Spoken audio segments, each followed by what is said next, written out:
Rain drummed against the cafe windows as evening rolled over the small town of Eastbridge. The air smelled of coffee and arrogance, the kind that comes from men who think the world belongs to them. At the corner table, a woman sat quietly, her dark coat still dripping from the storm, her eyes sharp yet calm. Her name was Ilara Kane, a name that would soon echo across the country. 3 local officers sat at the counter, laughing too loud, drinking off duty. Officer Briggs' broad-shouldered, cruel grin noticed her silence. "Hey, sweetheart," he called out, tapping his badge. "You're supposed to smile when a cop talks to you." Ilara didn't respond. She simply sipped her coffee, eyes steady, unshaken. That silence infuriated him. He stood up, towering over her table. "You hear me, lady? You think you're better than us?" The cafe went quiet. Everyone's eyes turned. Ilara finally looked up. Her voice was low, steady, too steady. "I think you should go back to your seat, officer. You're out of uniform, and out of line." The laughter stopped. The arrogance turned to anger. Briggs slammed his hand on her table, knocking over her cup. "Oh, we got ourselves a tough one," he sneered, grabbing her wrist. "Let's see how tough you are when you're cuffed." Before anyone could react, he snapped handcuffs around her wrists, too tight. The other 2 officers joined in, mocking, shoving her against the wall. "Maybe a night in a cell will fix that mouth," one said. Ilara didn't resist. Didn't even blink. She just said quietly, "You have exactly 2 minutes to take these off." Briggs laughed. "Oh, yeah? Or what?" Ilara looked at her watch. "Or your careers, and your lives, end tonight."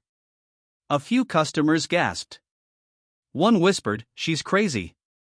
Another muttered, "She's gonna get herself killed." But none knew who she really was. Colonel Ilara Kane, U.S. Air Force Intelligence, codename Spectre 1, the woman who coordinated top-secret operations that even the president needed clearance for. The officers dragged her outside into the pouring rain, laughing. "You think you scare us?" Briggs shouted. Ilara's calm broke only for a second, just enough to reveal a flash of steel beneath her sleeve. With one press of a hidden device in her cuff, a signal went out, encrypted, instantaneous. Transmission code, Alpha Viper. Recipient, the Pentagon. Inside, the cafe owner tried to stop them. "Officers, please." She didn't do anything. But they shoved him aside. The crowd watched helplessly as they threw her into their patrol car, driving her into the dark stretch of highway. As the car disappeared, lightning cracked across the sky, and 10,000 miles away, inside a fortified room in Washington, D.C., red lights began flashing. A general looked up from his desk, his face turning pale. "Code Alpha Viper," he whispered. "That's an emergency clearance code. No one's used it in years." He picked up the phone. "Get me the Secretary of Defense. Now." Back on the highway, Briggs leaned back, smug. "Who you calling, sweetheart? Your boyfriend?" Ilara smiled, the first time that night. "No. The Pentagon." The car fell silent. Her voice was calm. "You just made the worst mistake of your lives." The radio crackled, and suddenly, all 3 officers' phones lit up with emergency alerts. A female voice announced, "Attention, unauthorized detainment of U.S. Air Force officer detected. Stand down immediately." They looked at each other in confusion. "What the hell is this?" one muttered. Ilara leaned closer. "That," she said, "is your warning." The next thing they saw were black helicopters breaking through the clouds. Before we continue to Chapter 2, remember, one quiet voice can shake the entire system. Don't forget to subscribe to the channel for Part 2, because what happens next will give you chills. The police car skidded to a halt as searchlights cut through the rain. 3 helicopters hovered above, engines roaring. The officers stumbled out, terrified, aiming their flashlights into the sky. Ilara stepped out, rain soaking her hair, cuffs still tight on her wrists. The scene looked unreal, the sky pulsing with light, soldiers rappelling down like shadows. Within seconds, the bullies were surrounded. Guns trained. Voices shouting. Step away from the colonel. Drop your weapons. Colonel? Briggs froze. His lips trembled. She said Pentagon, but.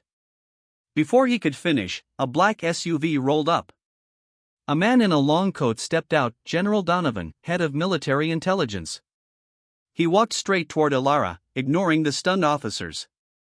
Ma'am, he said sharply, saluting her. Are you hurt? Ilara shook her head. Just bruised egos, General. Mostly theirs. Donovan nodded to his men. Get those cuffs off her. The soldiers complied instantly. As the metal clicked open, the officers were shoved to their knees. Sir! We didn't know. Briggs cried. She didn't say who she was. The general's voice was ice. You laid hands on a woman carrying the highest level defense clearance in this country. That's treason under federal law. Ilara turned toward them, calm but deadly. You thought I was weak because I was quiet. You thought power wears a badge and a gun. You were wrong. Real power doesn't shout. It speaks once and the world listens. Tears streamed down Briggs's face. Please. I've got a family. Ilara's eyes softened for a second. So do I, she said quietly. Every soldier under my command, every pilot I've ever led, is family. And you tried to humiliate one of them tonight. The general raised a hand. Take them. Within minutes, they were loaded into military transport, silent, broken, their arrogance gone. They weren't being taken to jail. They were being taken off record. As the last helicopter lifted, Ilara stood on the empty road, watching. The storm had stopped. Only silence remained. The cafe owner drove up, shaken but relieved. Ma'am, who are you? Ilara smiled faintly. Just someone who doesn't like bullies. She looked up at the sky, then added, and someone who doesn't forget. Back in D.C., the story leaked. The incident became a classified file labeled the Eastbridge event. The officers' names were erased from all systems. They simply vanished, a reminder that some people's silence is more powerful than any weapon. Weeks later, Ilara returned to the same cafe. The waitress who once hid behind the counter smiled nervously. You came back. Ilara nodded, setting her phone on the table. Some people only learn respect when they lose everything. The TV in the corner played news about her, Colonel Kane, the woman whose Pentagon call exposed local corruption. The cafe erupted in whispers, admiration replacing mockery. Ilara looked up and said quietly to the camera, as if speaking directly to the viewer. If you ever think one voice can't make a difference, remember this story. She stood up, paid for her coffee, and left, vanishing into the mist, like she was never there. Stand up for what's right even if you stand alone. If you felt her power, her courage, her silence, hit subscribe now. Because more stories like this are coming. Stories that remind us strength isn't about shouting, it's about never backing down.